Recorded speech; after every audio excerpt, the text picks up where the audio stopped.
सौगंध आदि कल्याण गुण गणों से युक्त ये बाह्य रूप में ही साक्षात परम ब्रह्म रूप नहीं है।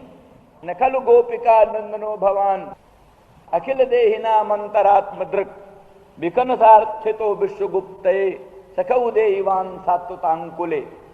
हे सखे, हे श्याम सुंदर, हे मदन मोहन, ब्रजेंद्र नंदन, आप केवल गोपिका नंदन, यशोदा नंदन, विचित्र सौंदर्य माधुर्य पूर्ण दिव्य अद्भुत लीला नायक बाह्य ही नहीं है, किंतु अंतरात्म दृढ़ भी।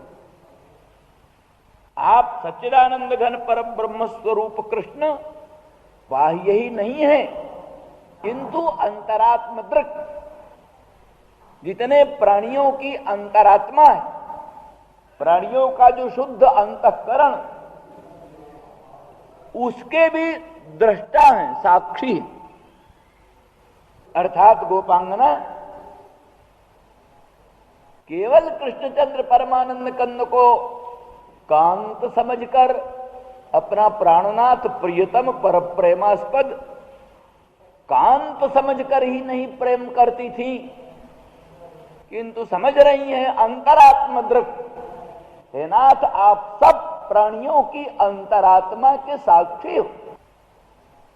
इसीलिए पहले भी कहा, यद पत्य पत्य सुहृदाम अनुवृत्ति रंग स्त्रीणाम स्वधर्म इति धर्म विदातो योक्तम अस्तेव में तदुपदेश पदे त्वयीशे प्रेष्ठो भवांस्तनुभृतांग किल बंधुरात्मा। आपने कहा स्त्रियों के लिए सर्वोत्कृष्ट धर्म है कि वो अपने पति की शुश्रूषा करें, अपने अपत्यों का, बालकों का लालन पालन पोषण करें, अपने सुहृदों का, गुरुजनों का, बंधुओं का अनुवर्तन करें, अनुसरण करें। ये आपने स्त्रियों का धर्म कहा। जत पत्य पत्य सुहृदाम अनुवृत्ति रंग स्त्रीणाम स्वधर्म इति धर्म विदातो योक्तम। स्त्रियों का स्वधर्म क्या है वो आपने बतलाया।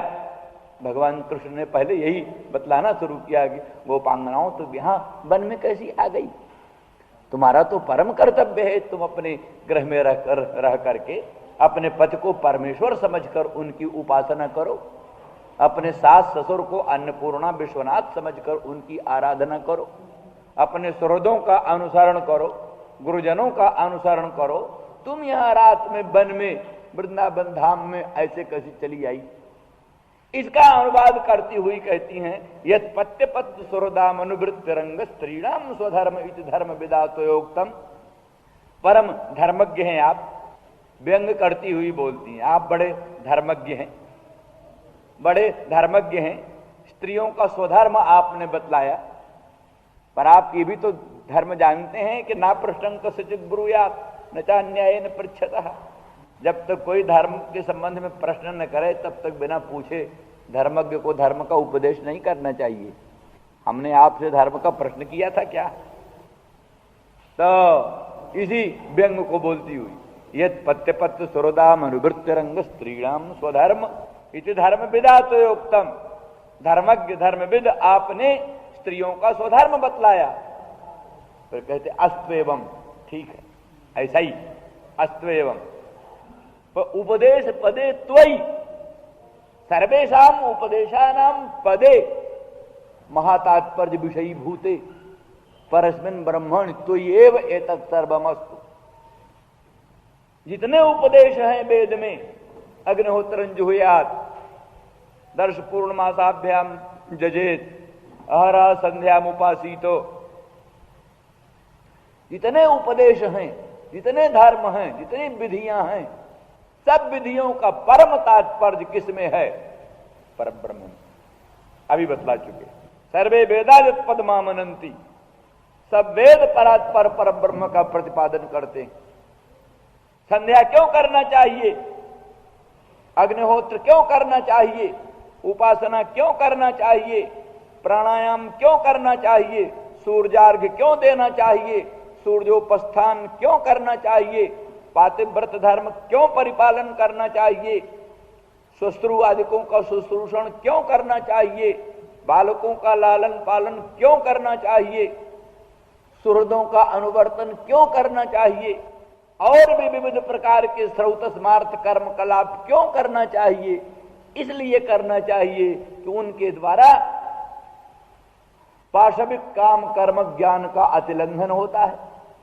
वैदिक काम कर्म ज्ञान का सहारा पकड़ने से लौकिक पाशविक काम कर्म ज्ञानों का अतिक्रमण हो जाता है। जैसे कंटके न कंटकोद्धारा, एक कांटा से दूसरा कांटा निकल जाता है, तैसे वैदिक काम कर्म ज्ञान का सहारा पकड़ने से पाशविक लौकिक काम कर्म ज्ञान की निवृत्ति हो जाती है। जैसे नौका पर आरूढ़ होकर प्राणी नदी को पार कर लेता है, ऐसे वैदिक काम कर्म ज्ञान का सहारा पकड़कर पाशविक लौकिक काम कर्म ज्ञान की नदी को प्राणी पार कर जाता है। तो पाशविक काम कर्म ज्ञान की नदी को पार करने के लिए वैदिक काम कर्म ज्ञान रूपी नौका का सहारा पकड़ना चाहिए। जितना कर्म कांड है, जितना उपासना कांड है, जितना अग्निहोत्र दर्श पूर्णमास है, जितना लौकिक और श्रौत स्मार्त धर्म कर्म है, सबका एकमात्र उपयोग है कि प्राणी पाशविक काम कर्म ज्ञान से विमुक्त होकर भगवत स्वरूप साक्षात्कार करने का अधिकारी बन जाए। जो पशुओं की तरह मनमानी खाता, मनमानी सोता, मनमानी रोता, मनमानी डरता, मनमानी मरता है, पशुओं की तरह खाने सोने रोने डरने मरने संतान पैदा करने में दिन रात निरत है, उसके लिए भगवत स्वरूप साक्षात्कार दूर की बात है। मन की एकाग्रता नहीं होती, मन की स्थिरता नहीं होती, मन में अंतर्मुखता नहीं होती। अंतर्मुखता हुए बिना अंतरतम तत्व का अपरोक्ष साक्षात्कार कैसे होगा। इसलिए बहिर्मुख मन से, बहिरंग मन से अंतरतम तत्व का साक्षात्कार नहीं होता। इसलिए ये सब पातिव्रत धर्म, पति शुश्रूषा, गुरु शुश्रूषा, श्वशुर शुश्रूषा, जितने भर भी कर्म कांड हैं, चाहे लौकिक, चाहे वैदिक, चाहे श्रौत, चाहे स्मार्त, सब कर्म कांडों का इतना ही तात्पर्य है कि प्राणी की बहिर्मुखता खत्म हो जाए, प्राणी अंतर्मुख हो जाए, प्राणी प्रशांत हो जाए, प्राणी की देह इंद्री मन बुद्धि अहंकार की चेष्टाएं नियंत्रित हो जाएं, अनियंत्रित न रहें, नियंत्रित चेष्टाएं हो जाएं, अनियंत्रित न रहें। बस नियंत्रित चेष्टा हो जाने पर मन की एकाग्रता शीघ्रता से संपन्न होती है। मन की एकाग्रता होने पर वेदांत का श्रवण ठीक बन सकता है, मनन ठीक बन सकता है, निधिध्यासन ठीक बन सकता है, प्रत्यक्ष चैतन्य भिन्न पर ब्रह्म तत्व का अपरोक्ष साक्षात्कार हो सकता है। इसी दृष्टि से सर्वेषाम उपदेशानाम पदे विषय महातात्पर्य विषयी भूते परस्मिन् ब्रह्मणित्वै। जितने उपदेश हैं सब उपदेशों के महातात्पर्य का विषय एकमात्र आप। इसलिए आप में भक्ति करने से, आप में अनुरक्ति करने से, आप में प्रीति करने से पति सेवा भी आ गई, श्वश्रु सेवा भी आ गई, ससुर सेवा भी आ गई, सुहृदों की अनुवृत्ति भी आ गई। जितने भर भी धर्म हैं संपूर्ण धर्मों का पालन हो जाता है, जिसकी प्रीति आपके चरणारविंद में पूर्ण रूप से हो गई। इसलिए देखो ज्ञान के प्रसंग में ना कहा सजुक्ता कृत्न कर्म कृत, माने जो ज्ञानी है वो युक्त है, वो कृत्न कर्म कृत, सर्व कर्म कृत, जितना कर्म है सब कर्म उसने माने कर लिया। जिसने भगवान का साक्षात्कार कर लिया माने सब कर्म का अनुष्ठान कर लिया। उस दिन कहा था ना, एस पंथा एतत् कर्म एतत् ब्रह्म, यही पंथा है, यही सब कर्म है, यही ब्रह्म है, एतत् सत्यम, यही सत्य है। अर्थात भगवत स्वरूप साक्षात्कार, भगवत परब्रह्म, भगवान के परब्रह्म स्वरूप का पूर्ण अनुभव, यही सब कर्म है, यही सत्य है, यही ब्रह्म है। ब्रह्म प्राप्ति का हेतु होने से ब्रह्म है, यही अवितथ अबाधित फल का साधन होने के कारण सत्य है, यही निर्विघ्न मार्ग है। छांदोग उपनिषद में एक दिया है, छांदोग उपनिषद में, बहुत अच्छी बात है। तज्जथा कृताय विजिताय अधरेया संति एवं विधि सर्वाणि कर्माणि अभियंति। और एक संवर्ग विद्या का उपासक था, संवर्ग विद्या, प्राण विद्या, हिरण्यगर्भ की विद्या संवर्ग विद्या है, उसका उपासक था एक, क्या नाम, सजुगुबा रईको। बैलगाड़ी साथ रखता था, बैलगाड़ी पर ही चलता था, रईको ब्राह्मण था, उसका नाम था रईको, जो क्या नाम, सजुगुबा रईको, बड़ा ज्ञानी था। उसकी प्रशंसा चली राजा जानश्रुति के यहाँ, जानश्रुति राजा के यहाँ उसकी सजुगुबा रईको की प्रशंसा चली। सिद्ध लोग आकाश में करते जाते थे, उस सिद्ध लोग हंस रूप धारण किए हुए जा रहे थे, हंस रूप धारण किए हुए बहुत से सिद्ध आकाश से उड़ते जा रहे थे। वहीं छत पर, राजमहल पर राजा जानश्रुति विश्राम कर रहा था, क्रीड़ा कर रहा था। तो पिछला हंस कहता है, अरे भल्लाक्ष भल्लाक्ष, देख राजा जानश्रुति है, उसका तेज आकाश मंडल में फैल रहा है, तू उसका लंघन करके न जा, नहीं तो उसका तेज दग्ध कर देगा। राजा जानश्रुति का तेज नभो मंडल में फैला हुआ है, उसका उल्लंघन मत करना भूल कर, नहीं तो वो दग्ध कर देगा। पिछले सिद्ध ने कहा। अगला सिद्ध कहता है, कंबर एनन संतम आचक्षुषे, क्या ये जानश्रुति की तू प्रशंसा करता है, क्या ये सजुगवा रईको है? अगला सिद्ध कहता है, जानश्रुति की प्रशंसा तुम कर रहे हो, क्या जानश्रुति सजुगवा रईको है? ये सजुगवा रईको तो नहीं है, इसका तेज क्या दग्ध कर देगा हमको? ये राजा ने सुना नहीं, सिद्ध लोग बोलते चले जा रहे हैं और राजा ने सुन लिया। राजा को बड़ी ग्लानि, ओ सजुगवा रईको कोई हमसे ऊंचा है, सजुगवा रईको कहां है, कैसा है, पता लगाना शुरू किया। तो पता लगाओ, कोई ज्ञानी महात्मा है, उपासक, संवर्ग विद्या का उपासक, उसकी महिमा में आई है बात। उन्हीं ने कहा, सिद्धों ही ने, तज्जथा कृताय विजिताय अधरे आसंति एवं विधि सर्वाणि कर्माणि अभिसंजन्ति। जुआ खेलने के पासे होते हैं चार, पहले के ढंग के थे, एक अंक, एक पासे का नाम था खली, एक का नाम था द्वापर, एक का नाम था त्रेता, एक का नाम था कृत। 4 अंक का पासा कृत है, 3 अंक का पासा त्रेता है और 2 अंक का पासा द्वापर है, 1 अंक का पासा खली। तो कहते हैं जिसका दांव, जो दांव लगाई जाती है, अगर वो कृत पर पड़ गए, यानी सतजुग संज्ञक पासे पर पड़ गया, तो 10 उसमें आ जाते हैं, 4 और 3 और 2 और 1, 4 3 7, 2 9 1 10।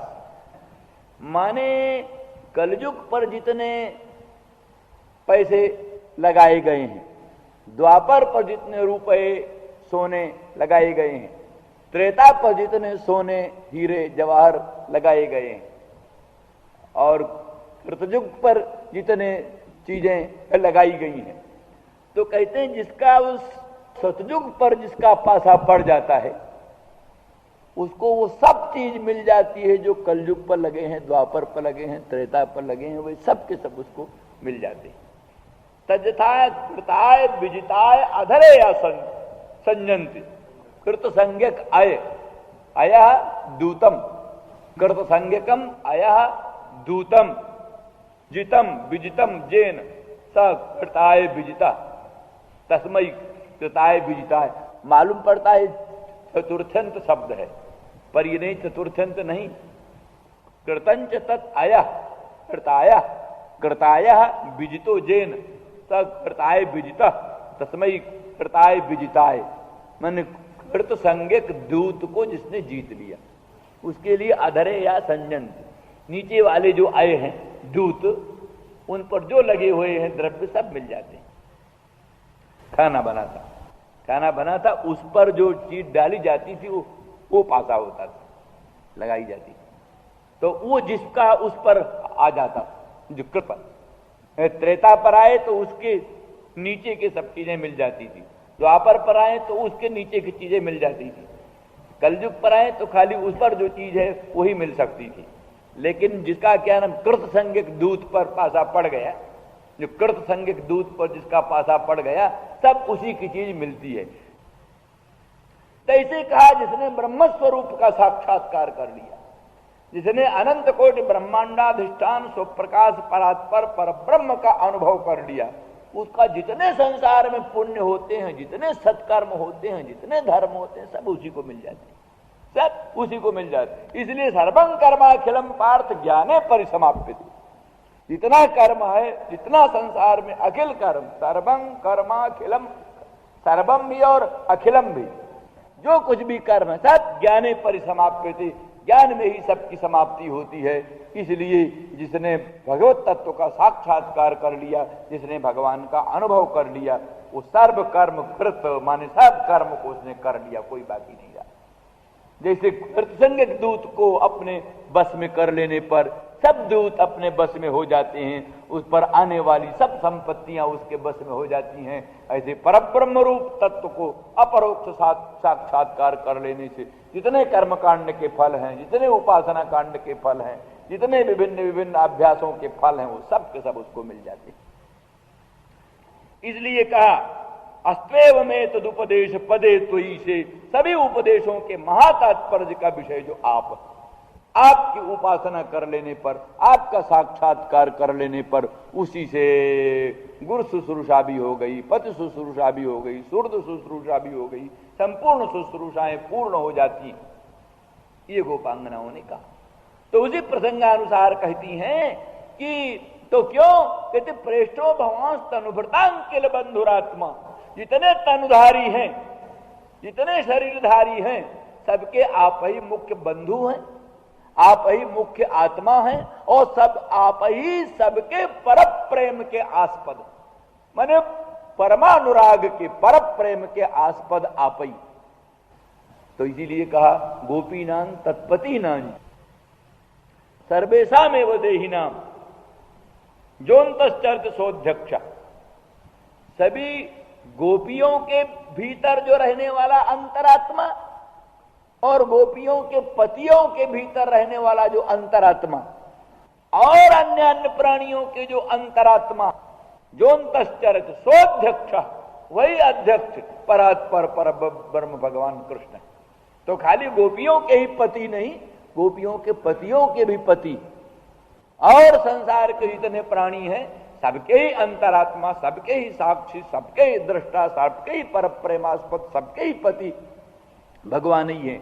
इसलिए उनकी उपासना कर लेने से सब उपासना हो जाती है, संपन्न हो जाती है। इसलिए गोपांगना कहती हैं आप केवल परम सौंदर्य माधुर्य परिपूर्ण श्री कृष्ण चंद्र परमानंद कंद मदन मोहन वृंदावन चंद्र, आप बहिरंग ही नहीं है, किंतु आप अखिल देही नाम अंतरात्म दृत, जितने देही हैं, जितने प्राणी हैं, सब प्राणियों की जो अंतरात्मा है उसके वे दृष्टा हैं, साक्षी।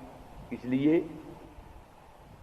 न स्वांतरवृत्तम बहु वक्तव्यम, हमको अपने मन की बहुत सी बातें आपके सामने कहने की जरूरत नहीं। जो अंतरात्म दृक न हो उसके सामने बहुत से वृत्तों का वर्णन करना संगत, बहुत से समाचारों का वर्णन करना संगत है। जो अंतरात्मा न हो, जो अंतरात्म दृक है, वो तो भीतर की सब भावनाओं को जानता है। सभी प्राणियों के भीतर की जो बातें हैं, हम लोगों के भीतर की जो वेदनाएं हैं, हम लोगों के भीतर की जो व्याकुलता है, आपके विरह विरह जन तीव्र ताप की जो अनुभूति हमको है वो आपसे कहना नहीं है। यदि आप अंतरात्म दृक न होते, सर्वसाक्षी न होते, सर्वद्रष्टा न होते, तो अपने भीतर की बात, लंबी कहानी आपको सुनानी पड़ती। लेकिन प्रभु आप तो अंतरात्म दृक, सब प्राणियों के अंतरात्मा के दृष्टा हैं, साक्षी हैं। फिर हमारे दुख, हमारी व्याकुलता, विरह जन तीव्रताप, उसको आप जानते ही हैं। इसलिए प्रभु अनुग्रह करो, कृपा करो, दर्शन दो। मानो भगवान कहते हैं गोपांगनाओं, ठीक है तुम लोग भक्त नहीं हो, तुम लोग भक्त नहीं हो, मद किया, घमंड किया, इसलिए तुम लोगों से हम पृथक हो गए, अंतर्धान हो गए, तुम भक्त नहीं हो। तो बोली विकन सार्थितो विश्वगुप्त, माना हम भक्त नहीं, पर आपके परम भक्त ब्रह्मा ने, विखनस नाम ब्रह्मा का, ब्रह्मा ने आपसे प्रार्थना किया है। ब्रह्मा की प्रार्थना से आप सात्वतों के कुल में कृष्णचंद्र परमानंद कंद के रूप में, सात्वत जो यादव, यादव सात्वत, भक्त, भगवत भक्त, भगवत भक्त जो सात्वत लोग हैं, उनके कुल में ब्रह्मा की प्रार्थना से आप प्रकट हुए। इसलिए प्रकट हुए, ब्रह्मा ने क्यों प्रार्थना किया? कहा विश्वगुप्त, संपूर्ण विश्व की रक्षा के लिए। हम भक्त ना भी हों तो भी कोई हर्जा नहीं, विश्व की रक्षा के लिए ब्रह्मा ने आपसे प्रार्थना किया था। विश्व में अभक्त भी तो आ जाता है, हम भक्त ना भी हों तो भी ब्रह्मा ने विश्व की रक्षा के लिए आपको अवतीर्ण होने के लिए प्रार्थना किया है। तो आप जो श्रीमन नंदराय के मंगलमय भवन में प्रकट हुए हैं, नंदरानी ब्रजेंद्र गेहिनी यशोदा के मंगलमय अंक में कृष्णचंद्र परमानंद कंद ब्रजेंद्र नंदन के रूप में प्रकट हुए हैं, तो केवल भक्तों की ही रक्षा के लिए नहीं, विश्वगुप्त, संपूर्ण विश्व की रक्षा के लिए। उस विश्व में चेतना चेतन, पुण्य अपुण्य, सब प्रकार के प्राणी आ जाते हैं। इसीलिए कहा भी है नृणान्निश्रेयसार्थाय व्यक्तिर्भगवत प्रभो अव्यस्याप्रमेयस्य निर्गुणस्य गुणात्मनः। प्राणी मात्र के कल्याण के लिए, नर मात्र के कल्याण के लिए अनंत ब्रह्मांड नायक परमात्मा भगवान का कृष्णचंद्र परमानंद कंद के रूप में अवतरण है।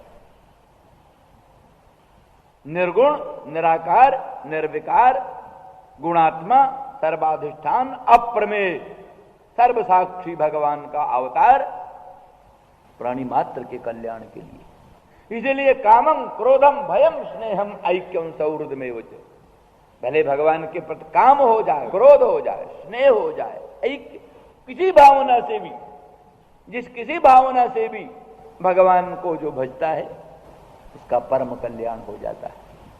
इसलिए विश्व के कल्याण के लिए आपका आविर्भाव है, विश्व में हम भी हैं, इसलिए हमारा भी संत्राण होना चाहिए, हमारा विरक्षण होना चाहिए। भगवान कहते अच्छा यथावसरम भविष्यति, अवसर होता है सब बात की। कामना करने वाला प्राणी तो अभी चाहता है सब कुछ मिल जाए, पर मिलती है बात यथा समय। धरती में बीज बोया गया, गेहूं बोया गया, जौ बोया गया, आज ही फल तो नहीं हो जाएगा। कार्तिक के महीने में गेहूं जौ धरती में बोया गया, फल उसका चैत्र में होगा, बैसाख में होगा। तो यथाकाल किसी भी बीज का फल आविर्भूत होता है। तो तुमको प्रीति है, अनुरक्ति है, भक्ति है, ठीक है, फिर भी यथावसर, यथा योग्य उसका अवसर मिलेगा, तब तुम्हारा भी कल्याण होगा। दर्शन होगा। ठीक है, इसलिए वो गोपांगना कहती हैं कि नहीं प्रभु, विशेष करके आपका जो आविर्भाव है, भक्तों के कुल में आविर्भाव, सात्वतां कुले सखौ देवान, भक्तों के कुल में आपका आविर्भाव है। इसलिए अवसर की प्रतीक्षा नहीं, अनवसर में भी भक्तों की रक्षा आपको करनी होगी। इसीलिए आपके इस अवतार में नियम पालन का निर्बंध नहीं रहा। ईश्वरीय नियम पालन का निर्बंध इस अवतार में नहीं है। गुरुपुत्र मर गया, संदीपनी महर्षि का पुत्र मर गया था समुद्र में डूबकर। भगवान ने संदीपनी के यहां विद्या पढ़ी, वेद वेदांगों का अध्ययन किया, चतुष्षष्टि कलाओं का अध्ययन किया। सब कुछ अध्ययन करने के बाद गुरुदेव से प्रार्थना किया, महाराज दक्षिणा के लिए बतलाओ, दक्षिणा दें। बिना दक्षिणा दिए विद्या पूरी नहीं होती। गुरुदेव बड़े प्रसन्न थे, पुत्र हम बड़े प्रसन्न हैं, तुमने बड़ी सेवा किया है, बड़ी शुश्रूषा किया है। और सेवा शुश्रूषा क्या, तुमने विद्या इस अद्भुत ढंग से पढ़ा है, उसी से हमारा मन पूरा प्रसन्न, हमारी विद्या को सफल बना दिया। कहा नहीं गुरुदेव कुछ आज्ञा। ठीक है, अपनी पत्नी को बुलाया, सलाह किया क्या मांगा जाए। है तो बड़े कोई अद्भुत, ऐसा विद्यार्थी तो जीवन में कभी मिला नहीं। संपूर्ण वेद वेदांगों का इतना अद्भुत अनुभव, इतना अद्भुत साक्षात्कार इनको हो गया। है कोई अलौकिक वस्तु। तो पत्नी ने कहा तो वो जो लड़का मर गया है समुद्र में डूबकर, उसी को मांग क्यों नहीं लेते, ला देंगे, बड़ा चमत्कार है। ठीक है, बुला के कहा बेटा ये सब कहती हैं, हमारा एक लड़का प्रभासक क्षेत्र में डूब कर मर गया था प्रसंगानुसार, उसी को ला दो। अब ये क्या लौकिक नियमानुसार, मरे हुए लड़के को फिर से जलाना कहाँ क्या है, कैसा है जमेला। और आपने गए समुद्र में जाकर प्रवेश किया, वो कौन शंखचूड़ नाम के राक्षस को पकड़ा और उसने कहा कि हमने नहीं, ऐसा है वो यहाँ है। जमपुरी में गए, संजमनी में गए, संजमनीपुरी में जाकर के जमराज से उस लड़के को, जीव को फिर प्राप्त किया और प्राप्त करके और फिर अपने योग बल से अघटित घटना पटियान भगवदीय स्वात्म वैभव से गुरुपुत्र ज्यों का त्यों जैसा तैसा उसी प्रकार से ले आकर लीजिए। तो ये मृत गुरुपुत्र को, कालांतर में मरे हुए गुरुपुत्र को उसी रूप में ला देना है कोई लौकिक नियम? ये कोई नियम का निर्बंध है? अगर नियम का निर्बंध होता तो कहते भाई यथा कालम भविष्य। पर ये कहां आपने कहा यथा कालम भविष्य? और तो क्या, अपने ही नियम को आपने तोड़ा। आपकी प्रतिज्ञा थी महाभारत के संग्राम में शस्त्र नहीं ग्रहण करेंगे, शस्त्र नहीं ग्रहण करेंगे महाभारत के संग्राम में। अब आपके भक्त ने, भीष्म ने प्रतिज्ञा कर डाली, मैं अगर संतन सुत हूं, संतन पुत्र हूं, तो कृष्ण को शस्त्र पकड़ाऊंगा, पकड़ना पड़ेगा कृष्ण को शस्त्र, नहीं तो मैं संतन सुत नहीं, गंगा सुत नहीं। ये प्रतिज्ञा कर डाली। पर संग्राम हुआ, भयंकर बाण विद्या, अस्त्र विद्या, शस्त्र विद्या अपनी दिखलाई। अर्जुन ने पूरी प्रतिज्ञा की, महाराज क्या करेंगे भीष्म, देखेंगे कैसे करते। अपनी पूरी शक्ति लगा करके अर्जुन ने संग्राम किया। अंत में भगवान ने जब देखा कि बहुत गड़बड़ हो रहा है, बहुत, बस फिर रथ चक्र लेकर दौड़ पड़े। वहीं रथ चक्र जो पड़े, चक्र ले तो भीष्म ने फिर शस्त्र नहीं छोड़ा, लिए शस्त्र। आइए आइए भगवान आइए, वाह वाह वाह, आपने हमारी प्रतिज्ञा रखी। अब बाणों की वर्षा करते जा रहे, अंग प्रत्यंग छिन्न भिन्न करते जा रहे, अंग प्रत्यंग बाणों से छिन्न भिन्न कर क्षत विक्षत करते जा रहे। वही स्तुति, यानी जो जैसा है उसकी क्षत्रिय का वही तो कर्तव्य था। क्षत्रिय का शेर हथेली पर लेकर प्राणों को खतरे में डालकर रणांगण में कूदकर आत्मोत्सर्ग करने वाला क्षत्रिय अपने धर्म पालन की बुद्धि से ईश्वर को, साक्षात परब्रह्म परमेश्वर को जानता हुआ, ये परब्रह्म परमेश्वर है, ईश्वर है, पर हमारा धर्म है, क्षत्रिय है, हमारा धर्म है, हमारे सामने जो संग्राम करने आए उसको उचित पूजा करनी। इनकी पूजा यही है, बस पूजा। और किसी की पूजा होगी फूल द्वारा, चंदन द्वारा, हमारी पूजा तो वाणी द्वारा है। खूब पूजा की, पूजा करते करते संतुष्ट हो गए। तो ये सब जो आपने किया है, क्या किया? ये वही तो किया। क्या अपना नियम निर्बंध पालन किया? भक्त के सामने आपका नियम निर्बंध टूटा, इसलिए ये अवसर की प्रतीक्षा करो। ये और लोगों के लिए कहिए, भक्तों के लिए कुछ नहीं। इसलिए अवसर अनवसर का विचार न करके आप शीघ्र ही प्रकट हो जिए, दर्शन दीजिए। अंतर्जामी ब्राह्मण की दृष्टि से जीवात्मा भी अंतर्जामी का दृश्य, भाष्य।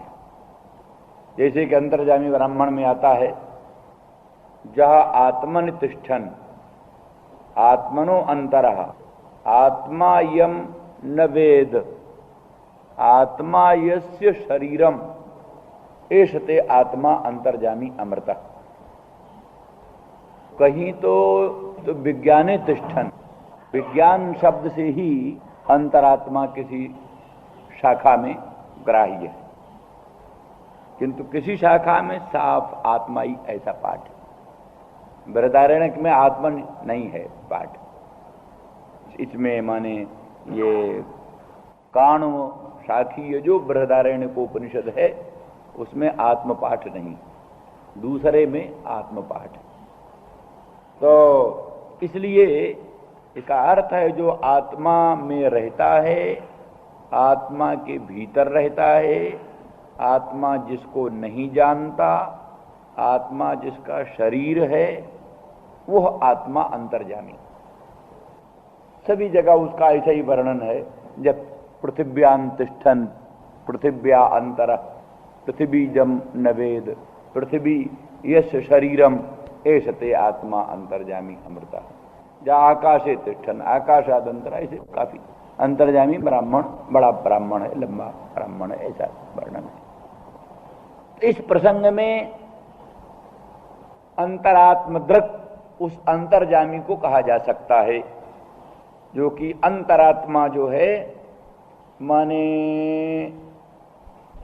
देह को भी आत्मा कहा जाता है, अंतःकरण को भी आत्मा कहा जाता है। अभी कल ही उस श्लोक में प्रसमयात्मजात है, प्रसमयात्मजात तो माने प्रसमय आत्मा माने अंतःकरणम है, वृषमय धर्ममय परसति कामान प्रशमय धर्ममय आत्मा अंतःकरणम तस्मात् जातम प्रसमयात्मजम तस्मात् प्रसमयात्मजात ज्ञानात्। माने धर्ममय अंतःकरण से उत्पन्न जो ज्ञान, धार्मिक भावनाओं से ओतप्रोत धर्ममय अंतःकरण से उत्पन्न जो ज्ञान, उसको कहा ब्रसमयात्मज, ब्रसमयात्मज। तो इस तरह से आत्म शब्द का प्रयोग बुद्धि में भी होता है। स्वयमेव आत्मनात्मानं वेत्थ त्वं पुरुषोत्तम। यहां आत्मना आत्मानम दो है, एक आत्मा कर्ण कोटि में आता है, एक आत्मा कर्म कोटि में आता है। तो कर्ण कोटि में जो आत्मा आता है वो अंतःकरण, कर्म कोटि में जो आत्मा आया वो शुद्ध आत्मा आया। ऐसे अनेक स्थानों में आत्म शब्द का प्रयोग अंतःकरण आदिकों में होता है। आत्मजः, आत्मा शब्द का यहां देह ही अर्थ, अयम आत्मजः, ये हमारा आत्मज है। यहाँ आत्मा का अर्थ हुआ आत्मा तो बुद्धि भी नहीं, आत्मा का देह ही। इसलिए उन सब के व्यावर्तन करने के लिए अंतरात्मा का, देह बुद्धि अंतःकरण आदि आत्मा भी हैं, उनकी व्यावृत्ति के लिए अंतरात्मा। अंतरात्मा माने देह इंद्रिय मन बुद्धि अहंकार से भिन्न जो अंतरात्मा जीवात्मा, उस जीवात्मा का दृक्, जीवात्मानम अंतरात्मानम पश्यतीति अंतरात्म दृक्, अंतरात्मा का दृष्टा माने जीव का अंतर्जामी, जीव का अंतर्जामी। अब जीव का चिदाभास जिस पक्ष में जीव है, चिदाभास ही जीव, चैतन्य का आभास, चैतन्य का प्रतिबिंब, अंतःकरण में चैतन्य का प्रतिबिंब वही जीव है। विद्यारण्य स्वामी के मत में अंतःकरण और अंतःकरणस्थ चिदाभास और उसका अधिष्ठान, साधिष्ठान अंतःकरण और साधिष्ठान अंतःकरण में जो चित्त का प्रतिबिंब, ये तीन मिलाकर अंतरात्मा, तीन अधिष्ठान और अंतःकरण और अंतःकरण में जो चित्त का प्रतिबिंब है, चिदाभास, ये तीनों मिला करके अंतरात्मा। तो उसमें चिदाभास दृश्य है ही है, जैसे अंतःकरण दृश्य है तैसे चिदाभास भी दृश्य कोटि में है, इसीलिए मिथ्या कहलाता है, इसीलिए चिदाभास को मिथ्या कहते हैं। इसीलिए किसी की दृष्टि से व्यावहारिक जीवात्मा, पारमार्थिक जीवात्मा, व्यावहारिक जीवात्मा, प्रातिभाषिक जीवात्मा, तीन तरह का जीवात्मा। अंतःकरणावच्छिन्न चैतन्य, अंतःकरणावच्छिन्न चैतन्य घटावच्छिन्न आकाश के तुल्य, घटावच्छिन्न आकाश जैसे होता है तैसे अंतःकरणावच्छिन्न चैतन्य पारमार्थिक जीव। उस पारमार्थिक जीव को आवृत करके स्थित माया में जो पड़ा हुआ प्रतिबिंब है, पारमार्थिक जीव को आवृत करके ढक करके जो रहने वाली माया, उस माया में, उस माया का परिणाम भूत जो अंतःकरण, उस अंतःकरण में जो प्रतिबिंब है वह व्यावहारिक जीव, स्वप्नस्थ जीव, प्रातिभाषिक जीव। स्वप्नस्थ जीव, क्यों स्वप्न में भी हजारों जीव, लाखों जीव दिखाई देते हैं। एक सेकंड की नींद आई, ग्रीष्म ऋतु, भयंकर ग्रीष्म काल है, और एक क्षण की नींद आई, हो गई वर्षा, वृष्टि हो गई, और थोड़ी देर में वृष्टि निकल गई हो, सैकड़ों मेढक टर टर टर करने लगे और वो अपरिगणित पतंग कीट उत्पन्न हो गए। तो असल में उस स्वप्न के ही तो जीव हैं, स्वप्न के ही तो जीव हैं। क्षण भर में नींद हुई, नींद में ही वृष्टि हुई, वृष्टि में ही अपरिगणित जीव उत्पन्न हो गए। ये सब क्या है? स्वप्नस्थ जीव, प्रातिभाषिक जीव। इस प्रकार से कई प्रकार से जीवों की कल्पना है। अंतःकरण में प्रतिबिंब ही जीव है, अंतःकरण में वही उसी प्रतिबिंब को सत्य मानने पर कहलाता है प्रतिबिंबवाद। प्रतिबिंब को मिथ्या मानने से वही आभासवाद कहलाता है। आभासवाद और प्रतिबिंबवाद में और कोई मौलिक भेद नहीं। जिस पक्ष में प्रतिबिंब सत्य मान्य है उस पक्ष में प्रतिबिंबवाद कहा जाता है। जहां प्रतिबिंब मिथ्या मान्य है वहीं पर चल करके आभासवाद कर लिया जाता है। तो इस दृष्टि से जहां चिदाभास रूप आत्मा है तो दृश्य है, और इसी तरह से अवच्छिन्न आत्मा है तो भी उसमें इस तरह से मान्य है।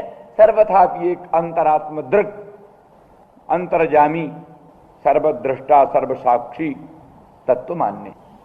तो गोपांगना उसी दृष्टि को लेकर बोलती हैं, आप केवल नंदनंदन, ब्रजेंद्र नंदन, गोपिका नंदन ही नहीं है, किंतु सब प्राणियों के अंतरात्मा के शुद्ध साक्षी, अखिल देहिनाम अंतरात्म दृक्।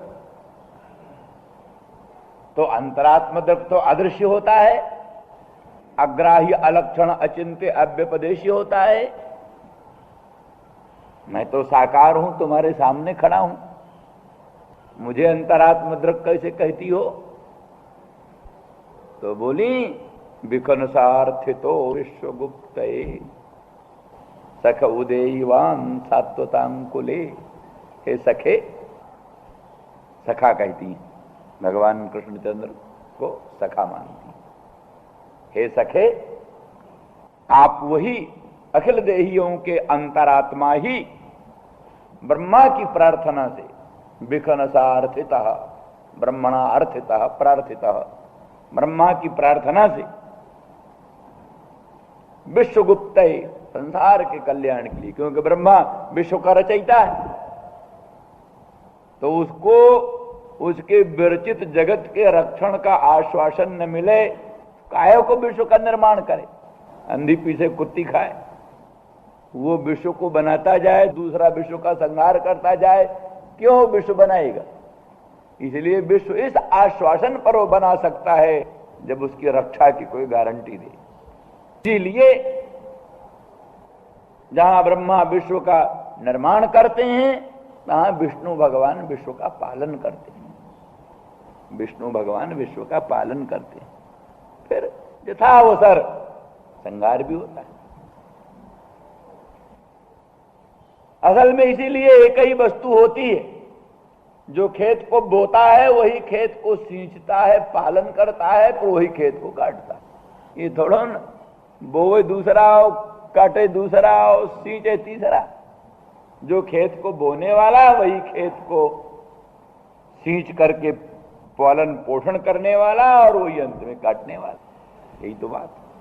इसीलिए जिस अनंत ब्रह्मांड नायक परमात्मा ने विश्व का निर्माण किया, वही अनंत कोटि ब्रह्मांड नायक परमात्मा विष्णु रूप से विश्व का पालन करता है।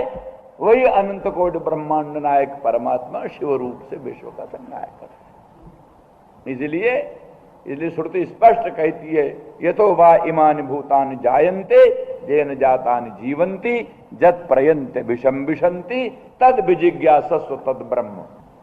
संपूर्ण चराचर प्रपंच जिससे उत्पन्न होता है, जिसमें स्थित होता है और जिसमें अभिसन्निविष्ट हो जाता है, लीन हो जाता है, उसी की जिज्ञासा करो, वही ब्रह्म। ये वेद कहता है।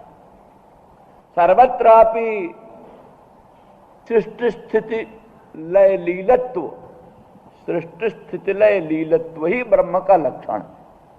सृष्टि स्थिति लय, ये जिसकी लीला, सृष्टि और स्थिति और लय, ये जिसकी लीला है, उसी को परब्रह्म कहते हैं। लीला न्याय से जो अनंत ब्रह्मांड को उत्पन्न करे, लीला आयास से नहीं होती, आयास साध्य लीला नहीं होती। जहां आयास हो लीला नहीं कहते। लीलैव लीलैव धनु उत्थाप्य, लीला से ही, लीला माने बिना प्रयास।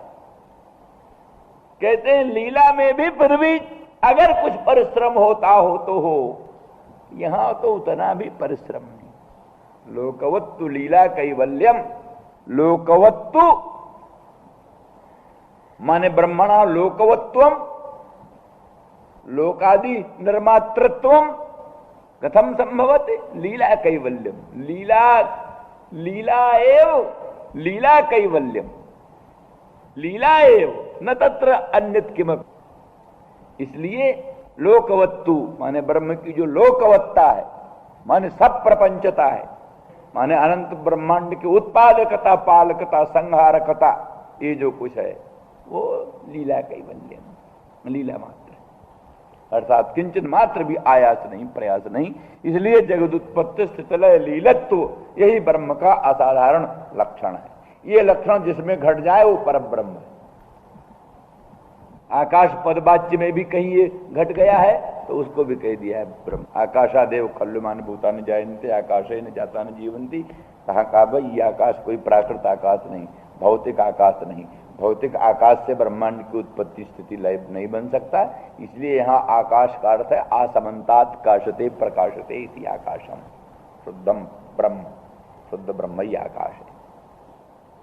तो इस तरह से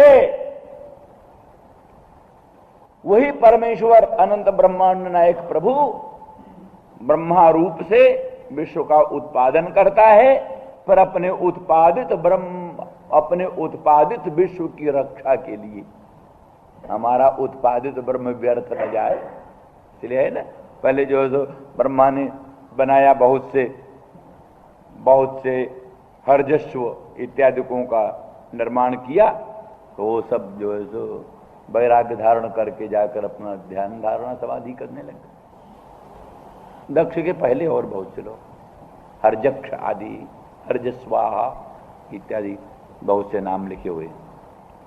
तो फिर नारद जी ने उनको सबको उपदेश कर दिया, जाओ कहाँ जा रहे हो, कहाँ भटक रहे हो पागलपन की तरह, क्या है सृष्टि में। तो वो सब उन जो है जो ब्रह्म ज्ञान में लीन हो गए। तो ब्रह्मा ने भी शाप दिया, जाओ तुम्हारा पांव कहीं नहीं टिकेगा, तुम भागते ही रहोगे सब जगह, एक में तुम कहीं भी ठहर नहीं सकोगे, भागते रहोगे। ब्रह्मा ने शाप दे दिया। और कई तरह के विघ्न हुए सृष्टि में। तो फिर भगवान ने फिर इंतजाम किया कि कैसे तुम्हारी सृष्टि का पालन हो। भगवान ने आश्वासन दिया और पालन की व्यवस्था की। तब फिर ब्रह्मा आगे सृष्टि में संलग्न हुए। यानी सृष्टि भगवान को भी अभीष्ट थी, इसलिए जब जब गड़बड़ी पड़ी ब्रह्मा के सामने तब तब भगवान आए। जैसे मान लिया बनाया, लेकिन कहा आप काहे पर हम सृष्टि देते हैं, सृष्टि के लिए धरित्री चाहिए, धरित्री चाहिए, धरित्री प्रकट करो। तो उसी समय फिर बराह का आविर्भाव हुआ, बराह भगवान का आविर्भाव हुआ।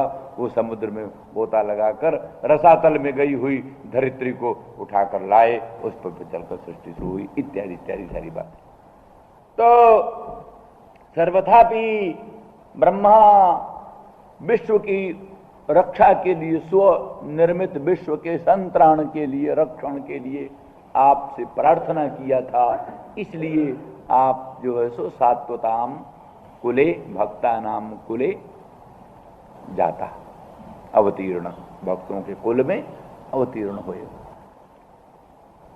चक उदेवान सात्वताम कुले, ये तो स्वाभाविक इसका अर्थ है। बाकी फिर भावना के साथ इसके अनेक प्रकार के अर्थ भक्त लोग करते हैं।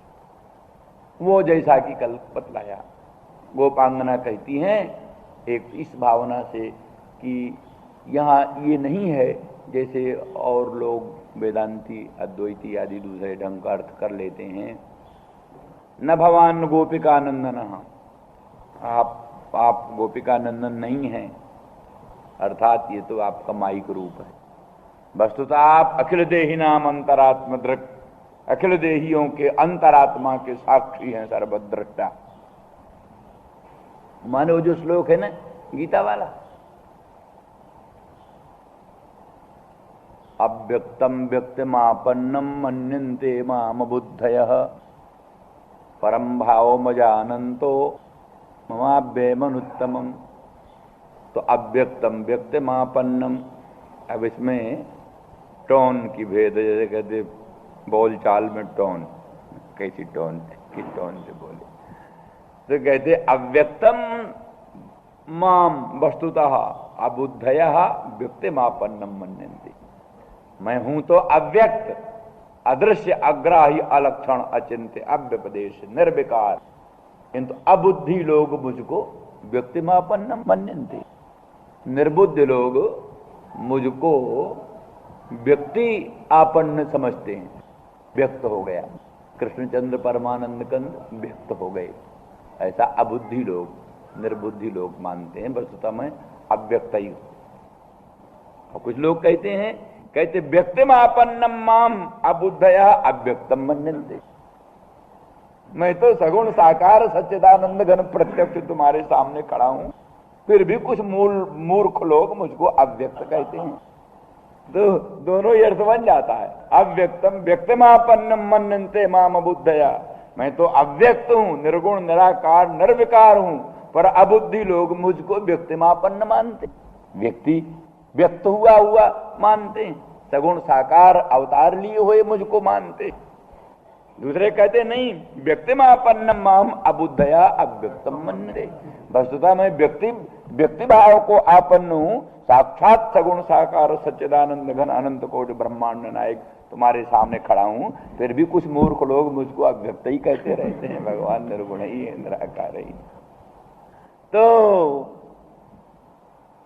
इसलिए यहां गोपांगना इस रूप से अर्थ करती हैं कि भगवान गोपिका नंदन ब्रजेंद्र नंदन अचिंत्य अनंत सौंदर्य माधुर्य सौरस्य सौगंध सुधा जलनिधि परम कारुण्य आदि गुणगण युक्त आप बाहर हमारे दृष्टि के सामने तो है ही हैं, इसमें तो कोई विवाद है ही नहीं, पर आप भीतर भी हैं, बाहर हैं। जैसे आप सगुण साकार सच्चिदानंद घन रूप से आप हमारे नयनों को आनंद देने वाले, हृदय को आह्लादित करने वाले मधुर मनोहर मंगलमय स्वरूप से प्रकट हैं,